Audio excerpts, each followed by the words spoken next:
On poursuit nos rencontres littéraires et on est avec un auteur originaire de la baie. Il s'agit bien sûr d'Hervé Gagnon de la célèbre série d'années, également Maléfica un peu plus récente, la nouvelle série Jack, qui est finaliste au prix jeunesse du Salon du Livre avec le roman Mille écus d'or. Bienvenue à l'émission. Ben, rebonjour. Rebonjour. Rebonjour. C'est notre rendez-vous habituel, ouais. annuel. Écoute, Hervé, on va débuter avec Mille écus d'or, étant donné qu'il est finaliste pour le prix jeunesse. On en avait parlé l'an dernier. Peux-tu nous rappeler de quoi il s'agit? Ben, écoute, en gros, c'est le troisième et dernier tome, je dirais, non pas d'une série, mais d'une thématique autour du Château Ramsay à Montréal. Ouais. Et cette fois-ci, bon, je me suis amusé à faire un petit polar qui se déroule dans le Château Ramsay, qui vient tout juste d'être construit en 1706. Et puis, bon, en gros, ça tourne autour d'une somme de 1000 écus d'or qui est égarée et qui doit aller se rendre aux rebelles américains qui veulent payer les Iroquois pour faire tomber la paix de 1701 et qui est caché quelque part autour ou dans le Château Ramsay. À partir de là, bien évidemment, c'est un whodunit, c'est qui a caché quoi, puis pourquoi, puis qui va le trouver, puis... Donc là, le rythme embarque. Et là, oui, je me suis amusé à faire deux, trois petits codes. Tu connais ma fascination pour les codes. Alors, j'en ai mis deux, trois, pas des gros, là, des tout petits, là. Mais non, écoute, c'est le genre de truc qui tourne bien, dans le sens où tu le relis après. Tu sais, ça prend 2-3 semaines d'écrire un jeunesse. C'est pas 6 mois de travail, là. Tu le relis après, tu te dis, non, regarde, ça se tient, là. C'est une bonne histoire, là. C'est un petit bonbon. Non, mais tu sais, tu reprends ça, puis tu fais un roman, entre guillemets, pour adultes, un roman général avec ça, puis tu as un bon 500 pages. Là. De toute façon, pour être finaliste au prix jeunesse du Salon du Livre, ça prend quelque chose entre les mains aussi. Ben, je sais pas, ils sont peut-être trompés. Oui, peut-être, mais ça m'étonnerait. Ça m'étonnerait grandement. Donc, Mille écus d'or, qui est encore, ça fait à peu près un an que c'est sorti. Ouais. C'est encore à se procurer. Puis, ben oui. Puis on est dans la littérature jeunesse après la série du Talisman de Nergal. Ouais. Est-ce qu'il y a d'autres projets jeunesse comme ça sur Moi, honnêtement, le jeunesse, là, je sais pas si je vais jamais en faire. Ça pourrait aussi bien être mon chant du cygne. J'ai pas beaucoup de temps. Puis celui-là, honnêtement, je l'ai fait pour faire plaisir à ma directrice littéraire à l'époque, Sonia Fontaine, qui me suppliait d'en faire un autre. Et je l'ai fait. Puis j'ai beaucoup de plaisir à le faire. Mais j'avais comme un 3 semaines de libre. Ouais. Je suis pas sûr que je vais jamais avoir un 3 semaines de libre encore dans ma vie. Fait que je peux pas dire. Je peux pas dire si je vais jamais le refaire. Parce que les autres projets doivent prendre beaucoup de temps aussi. Puis d'autant plus qu'on parle d'une sortie de 2 romans par année. Ouais. Donc, très, très, très productif comme auteur. Puis il faut nourrir l'Europe aussi. Puis, tu sais, chaque fois que ton roman sort en Europe, c'est toute une nouvelle campagne de promotion, puis de relations publiques, puis c'est des entrevues à la télévision ou à la radio. Puis ça se fait en parallèle. Puis il faut que je continue à exister puis à fonctionner pas ici. la carrière principale, c'est enseignant d'abord. Non, j'enseigne plus depuis longtemps. OK, c'est terminé l'enseignement. Moi, je suis un des chanceux au Québec qui vit de sa plume. Ah, génial. Ouais, puis regarde, je veux dire, je peux pas acheter demain matin la moitié des bâtisses ici que je vois, là. Mais je suis capable de payer la mienne sans problème, tu sais, puis pour moi, c'est important, ça. J'ai la plus belle vie au monde. Donc, on a vraiment atteint le niveau, le rythme qu'il permet. Non, moi, après des années et des années de syndrome d'imposteur aigu, je commence à me soigner. Je pense que je suis devenu écrivain. Et puis, regarde, moi, je me lève le matin, puis ma seule job, c'est bon, qu'est-ce que j'invente aujourd'hui? Pas beaucoup de pression, on s'entend, là. Mais en même temps, n'importe qui ne peut pas se lancer là-dedans non plus. Pas sûr, moi. Je pense que les histoires existent. On n'est que des robinets.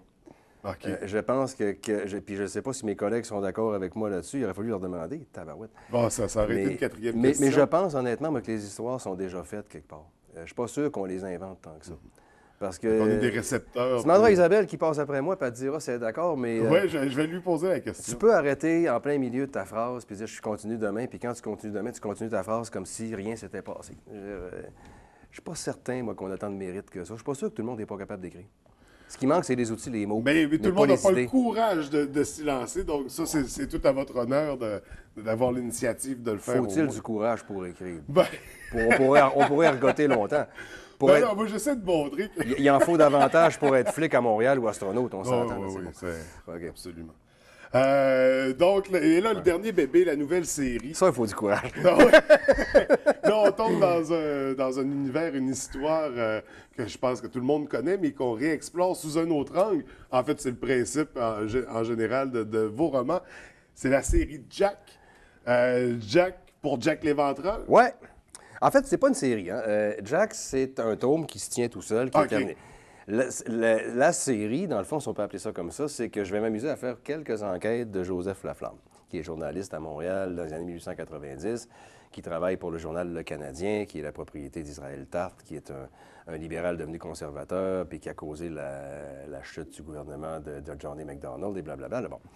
Et, ben écoute, moi, je me suis amusé avec ça, tout bêtement. Ça fait 25-30 ans que je lis sur Jack l'Éventreur. Ne me demande pas pourquoi, ça m'inquiète. Et, ça m'a dit, quand mon éditeur, chez Libre Expression, quand mon éditrice me dit, écoute, on aimerait que tu nous fasses un polar, on a cette nouvelle collection. J'ai dit, j'en fais pas de polar, moi. Elle dit, non, tu fais du polar depuis toujours, c'est que personne ne te l'a jamais dit. Ah, bon. Je dis, comment donc dois-je faire du polar? Elle dit, prends le cadavre, puis mets-le au début, tu vas voir tout marcher de ça. Et tout ce que j'ai fait, c'est changer la place du cadavre dans mon histoire. Je l'ai mis dans le premier chapitre, puis, j'ai un polar. J'ai un polar. Et là, ils me l'ont mis même finaliste au prix Saint-Pacôme la semaine prochaine, tu sais. OK. Aïe, aïe. Puis là, tout d'un coup, tout le monde dit, nouvel auteur de polar. Aïe, aïe, je pense que j'ai 25 romans derrière moi, mais là, ils me découvrent. Je suis content, tant mieux. Mais, oui, c'est ça, je me suis amusé à ramasser tout ce que j'avais sur Jack. Et je l'ai ramené à Montréal. Je l'ai ramené. Tu verras si je l'ai ramené. Mais il y a des meurtres identiques qui se produisent à Montréal en 1891. Puis là, ça soulevait la question, comment on aurait réagi à cette époque-là à Montréal? C'est inspiré au départ de faits, puis après ça, on tricote un roman autour de ça. Ben oui, écoute, on trouve des prostituées mortes à Montréal, parce que des prostituées, il y en avait à Montréal en 1891, n'en déplaise à Monseigneur Briand. C'est ça, il y en a qui se font charcuter pas à peu près. Puis de la même manière qu'à Londres en 1888, et comme on n'a jamais trouvé Jack, qu'est-ce qui empêche de penser qu'il aurait pu traverser l'Atlantique puis venir travailler ailleurs? Surtout qu'il y avait même un des suspects qui était montréalais. Tu sais, qui était à Londres de passage à ce moment-là, mais qui était montréalais, qui avait habité longtemps à Montréal, qui était un médecin, une espèce de charlatan qui vendait de l'huile de serpent, qui a été arrêté quelques années après pour avoir avorté illégalement une prostituée qui en est morte. Puis, en tout cas, tu vois le genre, là, bon. Et lui, je me dis, OK, il y a un lien avec Montréal, il y a quelque chose à faire. Et là, je me suis mis à ramasser le visuel. C'est là que j'ai souffert. Et d'ailleurs, ceux qui sont abonnés à ta page Facebook ont pu suivre un peu ça. Les gens à s'abonner, c'était quand même drôlement intéressant. Ma page Facebook, non, mais c'est parce que j'essaie de la rendre intéressante dans le sens où je veux que les gens en profitent, qui arrivent le matin quand ils ouvrent leur truc, qui disent, saviez-vous que tel roi avait été mort empalé sur un tison ardent dans les fondements? Non, moi, maintenant, je le sais. C'est bon. Pourquoi pas?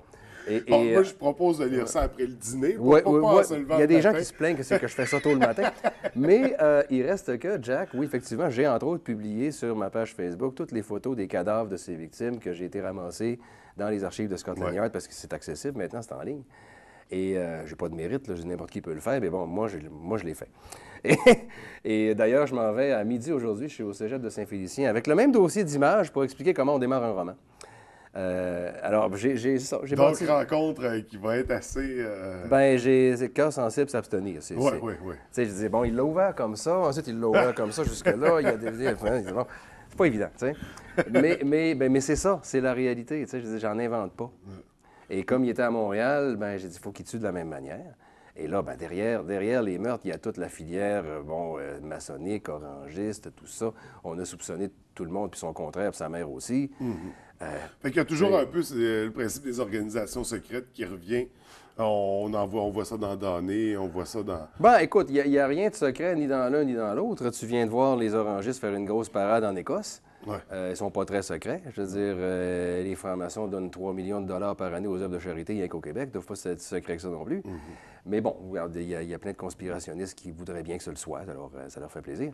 Donc, mais on plonge un peu quand même dans cet univers-là. C'est à découvrir avec le tout dernier, avec Jack. Et là, on va passer tout de suite au segment Opinion d'auteur. Oui, j'ai pris mes notes. Donc, on y va.